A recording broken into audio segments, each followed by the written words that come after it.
Ohm's law, ठीक है। Verify वगैरह कुछ नहीं है, इसका फॉर्मूला जो होता है ना, फॉर्मूला आएगा कौन सी क्लास में, 12th क्लास में, ठीक है, मतलब उसका डेरिवेशन, ठीक है। अभी बस यहाँ पर क्या आएगा, फॉर्मूला आएगा, ध्यान से देखना, ठीक है। ओम्स लॉ क्या था, ओम्स ना एक साइंटिस्ट का नाम था जिसने अपने ऊपर एक लॉ बनाया था, ठीक है, एक साइंटिस्ट का नाम था वो, ठीक है। उसने क्या बोला था, देखो ध्यान से समझना, ठीक है। सपोज कोई कंडक्टर है, ध्यान से देखना, कोई भी कंडक्टर है, अगर किसी कंडक्टर से ना जब करंट पास करते हैं हम, ठीक है, इस कंडक्टर से क्या कि पास किया जाता है कभी, जब करंट पास करते हैं, ठीक है। ये क्या लगी हुई, बैटरी लगी हुई, तो जो ये बैटरी लगी हुई ना, इसकी कुछ ना कुछ क्या होगी, वोल्टेज भी होगी, ठीक है। बैटरी कुछ ना कुछ लगी होगी वोल्टेज, जिसको हमने किससे शो कर दिया, जिसको हमने V से शो कर दिया, समझ में आ गया, ठीक है। ये पॉजिटिव है, ये नेगेटिव पार्ट है, तो करंट कहां से कहां फ्लो करेगा, पॉजिटिव से निकल के नेगेटिव की तरफ। तो करंट कैसे फ्लो कर रहा होगा, ऐसे तरफ और इसकी तरफ ही आ जाएगा, तो इसका मतलब कि करंट ऐसे जा रहा होगा, जिसको हमने I बोल दिया, ठीक है। इस V का मतलब होगा वोल्टेज, जो तुम्हारी V होगी, और ये जो I होगा, इस I का मतलब क्या होगा, करंट होगा, समझ में आ गया ना। यहाँ पर एक फैक्टर और भी होता है जिसको बोलते हैं रेजिस्टेंस, ठीक है। अब ये रेजिस्टेंस क्या चीज है उसको समझना ध्यान से हमें, ठीक है। और हमने वोल्टेज करंट तुमने पहले पढ़ लिया, वोल्टेज क्या होता है, वही पोटेंशियल डिफरेंस, जो पीडी बोलते हैं इसको। करंट का हमने पढ़ लिया कि flow of electron in a wire या इन अ कंडक्टर। अब ये रेजिस्टेंस क्या चीज है समझना ध्यान से, ठीक है। जैसे यहाँ से करंट निकला ना, जैसे करंट निकला ऐसे, ये तुम्हारी बैटरी लगी थी, इससे करंट निकला वो यहाँ पर पहुंचा, ठीक है। तो जैसे इसमें पास होने स्टार्ट करेगा ना, इसके अंदर एक प्रॉपर्टी होती है जिसको हम बोलते हैं रेजिस्टेंस, ठीक है। किसी भी कंडक्टर के अंदर ना, किसी भी कंडक्टर, हर एक कंडक्टर के अंदर होती है, हर एक कंडक्टर के अंदर, ठीक है।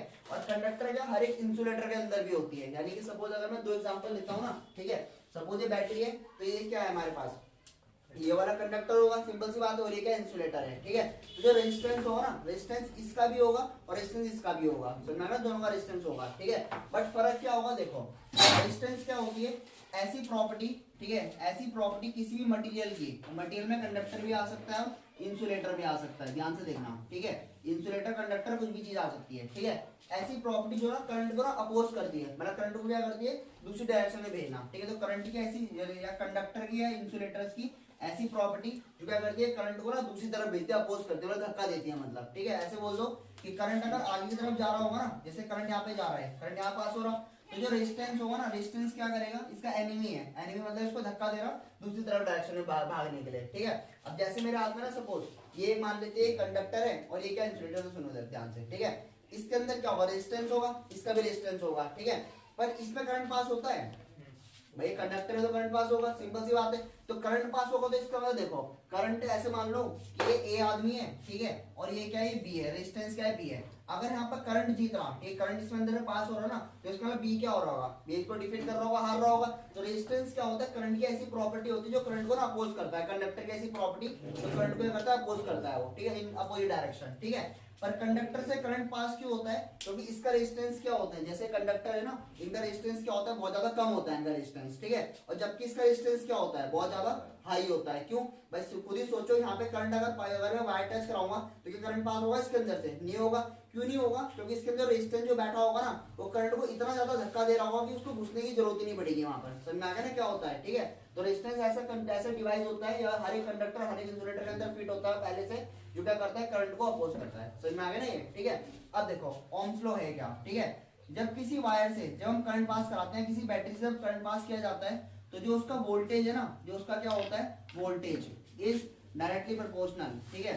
Voltage is directly proportional to the current. यानी कि ना, अगर मैं किसी भी कंडक्टर से अगर मैं करंट पास कराता हूँ, तो जो वोल्टेज होता है ना, किसके प्रोपोर्शनल होता है, डायरेक्टली, ठीक है, एट कांस्टेंट टेम्परेचर। अब ये जो मैंने चीज लिखा ना लास्ट में, एट कांस्टेंट टेम्परेचर, ठीक है, सबसे ज्यादा इंपॉर्टेंट ये चीज है। ये क्यों है सबसे ज्यादा इंपॉर्टेंट, क्योंकि ना जो रेजिस्टेंस होता है ना, वो रेजिस्टेंस क्या होता है, इस टेम्परेचर पर डिपेंड करता है, ठीक है। कांस्टेंट का मतलब ये होगा कि जैसे सपोज ना ये वायर है, ठीक है, जैसे सपोज अगर मेरा हाथ में ना ऐसे मान लेते हैं कि ये वाली एक सपोज एक कंडक्टर है हमारे पास, की बैटरी है, बैटरी भी कंडक्टर ही होती है, ठीक है। तो इसका ना कुछ एक रेजिस्टेंस भी होगा, इसके अंदर कुछ ना कुछ क्या होगा, रेजिस्टेंस होगा, ऐसी प्रॉपर्टी जो करंट को अपोज करती है, धक्का देती है, ठीक है। इसलिए तो हीट जनरेट होता है, पर पता है गर्म हो जाती है। कभी जैसे सेल में तुमने ऑब्जर्व किया होगा, या बैटरी में ऑब्जर्व, फोन की बैटरी में देख लो, जैसे फोन ज्यादा यूज करते हैं गर्म हो जाता है, क्यों करता है अपोज, क्योंकि इनमें दोनों लड़ाई हो रही होती है अंदर में, करंट और रेजिस्टेंस के अंदर, ठीक है। अगर रेजिस्टेंस जीत गया, तो क्या होता है, करंट पास होने नहीं देगा अपने में से, और अगर करंट और ये दोनों इससे पास हो रहा, तो इसका मतलब दोनों लड़ाई होती है, इसलिए क्या होता है, वो हीट जनरेट करता है वहां पर, ठीक है। वो बातें पड़ेंगी हीट इफेक्ट वाले में, ठीक है। कांस्टेंट टेम्परेचर का मतलब ये, अभी जैसे हम यहाँ पर बात कर रहे हैं, ठीक है, तो अभी किसके टेम्परेचर की बात करेंगे हम, एट रूम टेम्परेचर। क्यों? क्योंकि जो यहाँ पर भी टेम्परेचर चल रहा हो, सपोज ऐसे मान लेते हैं 25 डिग्री सेल्सियस, इतना लगभग टेम्परेचर है हमारे पास, इतना मान लेते हैं 25 से लेके 27 तक, इतना मान लेते हैं कितना टेम्परेचर है हमारे पास, ठीक है। अब देखो जो वोल्टेज है ना, वोल्टेज क्या होता है, करंट की डायरेक्टली प्रोपोर्शनल है एक फिक्स टेम्परेचर पे, कांस्टेंट यानी फिक्स टेम्परेचर पे। तो फॉर्मूला ऐसे बनता है V प्रोपोर्शनल I, क्योंकि डायरेक्टली इन्वर्सली का मतलब, डायरेक्टली का मतलब क्या होता है, ऐसे बनता है फॉर्मूला V। जब मैं इसको हटाता हूँ ना, हमने पहले पढ़ा है 9th क्लास में, इसको हटाते तो क्या लगता है यहाँ पर, कोई एक कांस्टेंट लगता है जिसको हम क्या बोलते हैं R, ठीक है। तो यहाँ पर क्या देगा, यानी कि जब ये प्रोपोर्शन का साइन हटाया जाता है ना, ठीक है, जब हम इसको रिमूव करते हैं तो रिमूव किससे होता है, रिमूव बाय एनी कांस्टेंट, ठीक है। और उसी कांस्टेंट को हम क्या बोलते हैं, रेजिस्टेंस R। तो हमारे पास एक फॉर्मूला बन जाएगा, इसको चाहे आगे लिख दो V equal to I into R, तो ये हमारा ओम्स लॉ बन गया, समझ में आ गया ना, ठीक है। इसका जो डेरिवेशन है वो 12th क्लास में, ये फॉर्मूला जनरेट कहां से होता है, अभी बस तुम्हें क्या रखना है कि वोल्टेज है, ठीक है। V का मतलब है कि जो भी इसकी वोल्टेज होगी, I का मतलब क्या होगा कि वोल्टेज जो करंट पास हो रहा होगा, और रेजिस्टेंस क्या होगा, जो हर एक की प्रॉपर्टी होती है, क्या करता है, करंट को अपोज करता है, ठीक है। उतारो पहले इसमें, पहले डायग्राम बनाओ फिर डेफिनेशन लगाओ।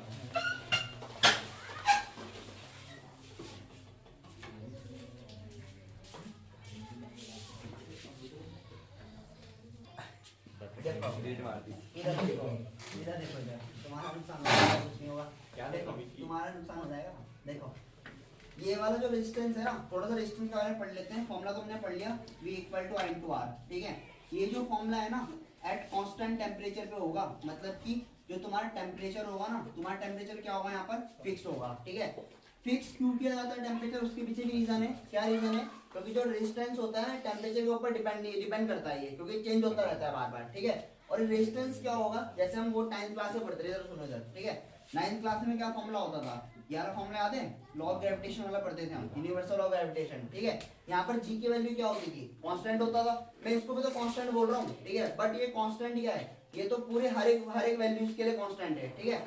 ये वाला वैल्यू ऐसे नहीं होगा, क्यों, जैसे सपोज देखो, ठीक है, जैसे मेरे पास एक ही कंडक्टर है, ये कंडक्टर है, ठीक है, और ये कंडक्टर है, ऐसे बोल देते हैं, ठीक है। और सपोज ऐसे मान लेते हैं कि ये भी क्या है, कोई कंडक्टर है, जैसे ये मार्कर यहाँ पर देखा, ये वायर है, ठीक है, छोटी सी वायर है, ये भी कंडक्टर मान लेते हैं, ठीक है।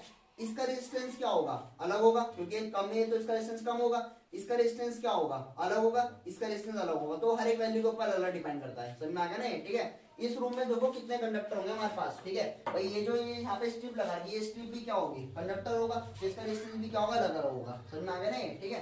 तो ये कांस्टेंट वैल्यू तो है, बट ये अलग अलग मटेरियल के लिए अलग अलग वैल्यू होती है, समझ में आ गया ना, ठीक है। ये मटेरियल के ऊपर डिपेंड करता है, पर वो आप बाद में समझेंगे अभी, ठीक है। फॉर्मूला सिंपल ही है।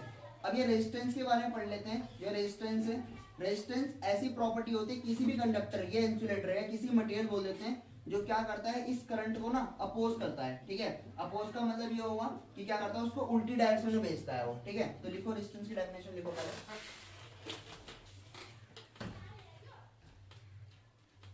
ऐसे लिखना। Resistance is defined as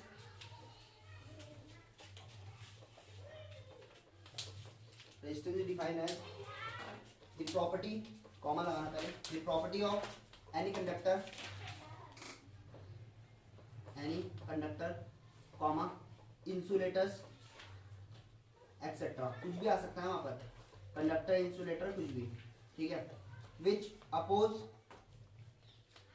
oppose the direction of current, which oppose the direction of current, which oppose the direction of current। देखो इसका मतलब क्या होगा समझना, ठीक है। जैसे ना सपोज एक वायर है, ठीक है, ये वाली वायर है, अगर मैं ना, ये दो एंड है ना इसके, ये वाले दो एंड है, ठीक है। अगर मैं इस वाले एंड को अगर बैटरी से कनेक्ट कर देता हूँ, इस वाले को, सपोज ये मैंने ऐसे करके, ऐसे मान लो कि इसको मैंने किससे कनेक्ट कर दिया, ऐसे बैटरी से कनेक्ट कर दिया दोनों को ऐसे, ठीक है। अभी पूरा सर्किट बन जाएगा ना, कंप्लीट सर्किट बन जाएगा, ठीक है। इसमें से करंट पास हो रहा होगा, और ये मेरे पास क्या है, इंसुलेटर है, इसमें करंट पास नहीं हो रहा होगा, ठीक है। तो होता क्या है, देखो इसमें क्या है, इसके अंदर रेजिस्टेंस बैठा है कि जैसे ना हम जैसे करंट पास होगा, ठीक है, करंट अपने यहाँ पर पहुंचेगा, तो रेजिस्टेंस क्या होगा, हर एक मटेरियल की कुछ प्रॉपर्टी होती है जो ने यहाँ पर बैठा होगा इस करंट को धक्का देने के लिए, उल्टी डायरेक्शन में धक्का देने के लिए, ठीक है। एक यहाँ पर कौन है, यहाँ पर होगा रेजिस्टेंस, ठीक है, यहाँ पर आर बोल देते हैं, ठीक है, सिंपल लिख देते हैं आर, और यहाँ पर कौन हो गया, करंट आ गया आई, ठीक है। बट करंट की वैल्यू क्या होती है, ज्यादा होती है किसमें, मतलब करंट जीत जाता है, ऐसे बोल देते हैं करंट जीत जाता है किसमें, कंडक्टर्स में, और वो क्या करता है कि रेजिस्टेंस को ना हरा देता है, ठीक है, रेजिस्टेंस को हरा देता है और इजीली वहां से क्या कर लेता है, पास हो जाता है, ठीक है। जबकि मेरे पास ना अगर कोई इंसुलेटर है, ठीक है, इसके पास भी क्या होगा, रेजिस्टेंस होगा, तो इनका रेजिस्टेंस इतना ज्यादा होता है कि जैसे मैं इसको वायर से कनेक्ट करूंगा ना, सपोज अगर ये सपोज एक बैटरी है और मैंने क्या करा कि इसको वायर से कनेक्ट किया, ठीक है, मतलब एक वायर यहाँ से लगाई, एक वायर यहाँ से लगाई मैंने, ठीक है, तो जैसे मैं इसमें बैटरी से पास करूंगा ना, इस टाइम जैसे यहाँ पे करंट घुसेगा तो रेजिस्टेंस की वैल्यू इतनी ज्यादा, इतना स्ट्रॉन्ग होगा रेजिस्टेंस, करंट को अपने अंदर पास ही होने देगा, धक्का दे देगा बिल्कुल उसको, समझ में आ गया ना, जो कि क्या नहीं कर पाएगा, पास नहीं कर पाएगा। तो सिंपल सा होता है रेजिस्टेंस कि करंट की ऐसी प्रॉपर्टी या कंडक्टर की ऐसी प्रॉपर्टी जो क्या करता है, करंट को धक्का देता है, अपोज करता है उल्टी डायरेक्शन में, समझ में आ गया ना, ठीक है। अब खुद ही सोचो कि जो कंडक्टर्स होते हैं, ठीक है, इन कंडक्टर्स का रेजिस्टेंस हाई होता है या लो होता है, लो होगा, ठीक है।